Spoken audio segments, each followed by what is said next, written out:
नमस्कार मित्रों, मैं गौरव मेहता वैदिक एस्ट्रोलॉजर। आज आपको बताऊंगा कि देवगुरु बृहस्पति के मार्गी होने का प्रभाव आपके ऊपर कैसा रहेगा।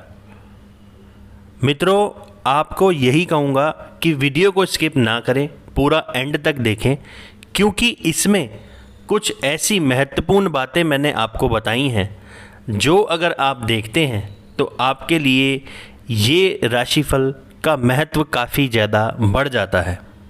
तो वीडियो को एंड तक ज़रूर देखें और इसका लाभ उठाएं।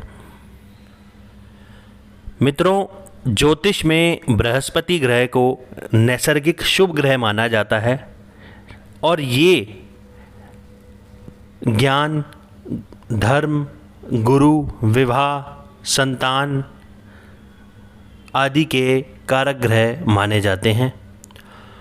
और बृहस्पति देव धनु और मीन राशि के स्वामी बनते हैं। देवगुरु बृहस्पति कर्क राशि में उच्च के हो जाते हैं। उच्च का होने का मतलब है वो अच्छा महसूस करते हैं कर्क राशि में, और मकर राशि में नीच के हो जाते हैं, मतलब मकर राशि में बृहस्पति अच्छा महसूस नहीं करते हैं।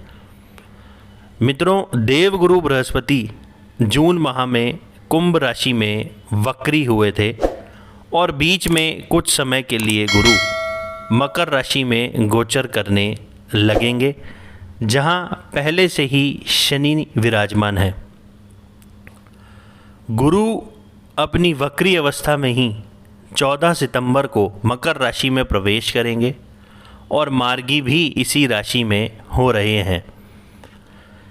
इसके कुछ समय बाद 21 नवंबर 2021 को फिर से कुंभ राशि में बृहस्पति प्रवेश कर जाएंगे,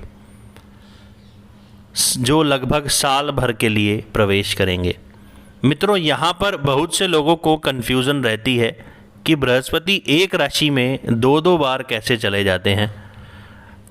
बृहस्पति एक वर्ष के लिए एक राशि में ही रहते हैं, परंतु उसी वर्ष वह दूसरी राशि में भी कुछ समय के लिए वक्री होकर के लगभग 2 से 3 माह के लिए जाकर के वापस उसी राशि में लौट आते हैं, फिर वह मार्गी हो जाते हैं।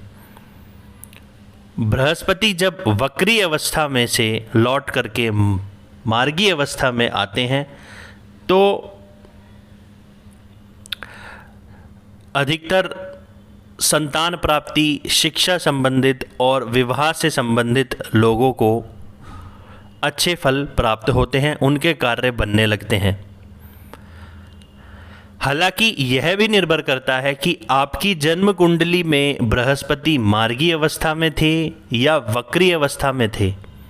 जिस समय आपका जन्म हुआ था उस समय, क्योंकि यदि आपकी जन्म कुंडली में बृहस्पति वक्री अवस्था में थे जिस समय आपका जन्म हुआ था, उस समय अगर बृहस्पति वक्री गति से चल रहे थे तो यह मार्गी गोचर आपके लिए उतना लाभकारी साबित नहीं होगा, चाहे आपका लग्न कोई भी हो।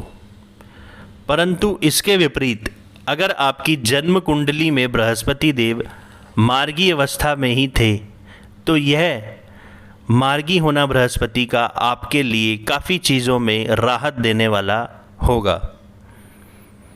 मित्रों, एक चीज़ याद रखो, आपकी जो जन्म कुंडली है वह आकाश का वो नक्शा है जिस समय आपका जन्म हुआ, उसकी इम्पोर्टेंस सबसे ज़्यादा है। यह मैं आपको सिर्फ इसीलिए बता रहा हूँ क्योंकि जो लोग YouTube पर बताते हैं कि राशिफल से ही ऐसा और वैसा हो जाएगा, पर होता नहीं है, उसके पीछे का कारण मैं आपको समझाने की यहाँ पे कोशिश कर रहा हूँ। और बहुत से लोग जो मेरे से जुड़े हुए हैं, जो लगभग काफ़ी समय से मेरी वीडियो देख रहे हैं, उनको यह बात मालूम है। मित्रों, ज्योतिष शास्त्र गलत नहीं है, ज्योतिष शास्त्र को गलत बना दिया गया है क्योंकि ये राशिफल आप खुद ही समझदार हैं, एक छोटा सा लॉजिक समझ गए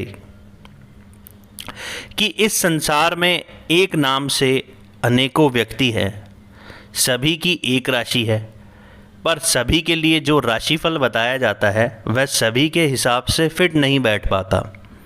उसके पीछे का कारण यही है जो मैंने आपको बताया कि आपकी जन्म कुंडली में उस समय ग्रहों की स्थिति क्या थी जब आपका जन्म हुआ, उसके अनुसार आपकी कुंडली का लग्न, नक्षत्र, चंद्रमा की स्थिति, महादशा, अंतर्दशा, नवांश कुंडली, वर्ग कुंडली सब उस समय के हिसाब से आपके जीवन को चलाती है। आपकी जो मंजिल है वह उसी समय तय कर दी जाती है कि आपने करना क्या है। और इस समय काल के दौरान आपसे जो लोग नए नए फैमिली में या रिलेशन में जो भी लोग जुड़ते हैं वो सिर्फ एक माध्यम बन जाते हैं आपको आपके मार्ग तक पहुंचाने के लिए। कहने का मतलब यही है कि राशिफल की इम्पोर्टेंस भी है, पर जन्म कुंडली को भी महत्व दिया जाता है। दोनों का सामंजस्य बिठा करके अगर आप राशिफल देखते हैं तो बहुत ज़्यादा सटीक रिज़ल्ट आपको मिलता है। तो अगर आप मेरी इस बात से सहमत हैं तो मुझे कमेंट करके ज़रूर बताएं। मित्रों, आप अपनी जन्म कुंडली में यह भी देखें कि किस ग्रह की महादशा अंतर्दशा चल रही है और उस ग्रह को गोचर में, यानी कि वर्तमान में जो ग्रह चल रहे हैं उसमें उस ग्रह को ज़रूर देखें कि गोचर में वह कौन सी राशि में प्रवेश कर रहा है या कर चुका है या करने वाला है। अगर आप उसको देखते हैं तो वो बहुत ही ज़्यादा इम्पोर्टेंस रखता है। और अगर आप नहीं जानते और अपनी जन्म कुंडली का सटीक विश्लेषण करवाना चाहते हैं तो उसके लिए हमें आप कांटेक्ट कर सकते हैं। अब मैं आपको बताने जा रहा हूं देवगुरु बृहस्पति का मार्गी होने का एक जनरल राशिफल आपकी राशि पर कैसा प्रभाव पड़ेगा। कर्क लग्न और कर्क राशि वाले जातकों के लिए देवगुरु बृहस्पति का मार्गी गोचर अष्टम भाव में होने जा रहा है। अष्टम भाव मृत्यु, आयु, जीवन, मृत्यु तुल्य कष्ट, अध्यात्म और आकस्मिक परिवर्तन का भी होता है। यहाँ पर बृहस्पति देव का मार्गी होना आध्यात्मिक उन्नति और ज्ञान के पहलू से अच्छा है। ज्ञान में वृद्धि करवाते हैं बृहस्पति देव। यहाँ पर मार्गी होकर आपको पैतृक संपत्ति से भी कुछ लाभ आपको मिल सकता है। जिनका वाद विवाद है पैतृक संपत्ति को लेकर, यहाँ पर कुछ न कुछ आपको मानसिक परेशानी मिलने के संकेत हैं। बेवजह किसी के द्वारा धन को लेकर के चिंता यहाँ आपको मिल सकती है और आगे भी रह सकती है। तो इस समय में कहीं भी इन्वेस्टमेंट ना करें और बहुत ज़रूरी भी हो तो अपनी कुंडली का विश्लेषण करवाने के बाद कोई महत्वपूर्ण निर्णय आपको लेना चाहिए, क्योंकि यहाँ पर ऐसी संभावनाएं बनती हैं कि कुंडली में अगर ये भाव अच्छा है तो यहाँ पर लाभ होगा, नहीं तो हानि ही होगी और मानसिक कष्ट ही मिलेगा। तो मित्रों, अगर जो आपकी जन्म कुंडली में अष्टक वर्ग में इस भाव को अच्छे बिंदु प्राप्त हैं या इस राशि को अच्छे बिंदु यहाँ पर मिलते हैं तो ये गोचर आपके लिए अच्छा होने जा रहा है। तनाव की परिस्थिति में भी आपको अपना दिमाग बहुत ही ठंडा रखना है। आपको यहाँ पर भी अपनी सेहत को लेकर के कुछ ध्यान रखने की आवश्यकता ज़रूर है। ख़ास तौर पर लीवर से जुड़ी या मोटापे से जिन लोगों को शिकायत है उनको यहाँ पर सावधान होने की आवश्यकता रहेगी। गुरु यहाँ से बैठ करके पांचवी दृष्टि से आपके 12वें भाव को देखेंगे जो कि खर्च का भाव कहलाता है। यहाँ पर खर्चों की अधिकता बढ़ती चली जाएगी और अधिकांश खर्च आपकी कोई लंबी दूरी की यात्रा पर या देश विदेश की यात्रा पर भी हो सकता है। जो कुछ समय से आप भ्रमित थे तो अब आप भ्रमित तो नहीं रहेंगे, और जो लोग विदेश में सेटल होने के लिए देख रहे हैं उनके लिए समय अच्छा है, और वीज़ा से रिलेटेड प्रॉब्लम जिनको चल रही थी उनका यहाँ पर काम ज़रूर बन सकता है। यहाँ पर घर के बड़े बुज़ुर्गों या बच्चों की शिक्षा पर कुछ धन का खर्च हो सकता है। आपके 11वें भाव में राहु का भ्रमण रहेगा, तो कुछ अनैतिक कार्य आपने यहाँ पर नहीं करने हैं। अगर राहु की महादशा अंतर्दशा चल रही है और अगर आप कुछ अनैतिक काम कर रहे हैं तो यह समय आपके लिए बहुत ही कष्टकारी रह सकता है, और नए नए लोगों से आपका इस समय अवधि में संबंध बनेगा, और जन्म स्थान से दूर के लोगों से लाभ यहाँ पर आपको बृहस्पति देव दिलवाएंगे।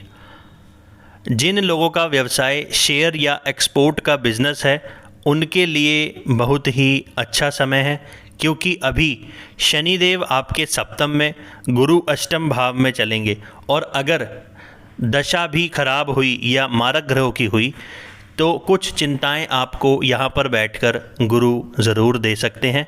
पर जो व्यक्ति सही कार्य सही मार्ग पर चल रहे हैं उनको घबराने की ज़रूरत नहीं है, और जिनकी दशा ही मारक ग्रहों की चल रही है उनके लिए ऐसा संभव हो सकता है जिस कारण मानसिक कष्ट उनको मिल सके।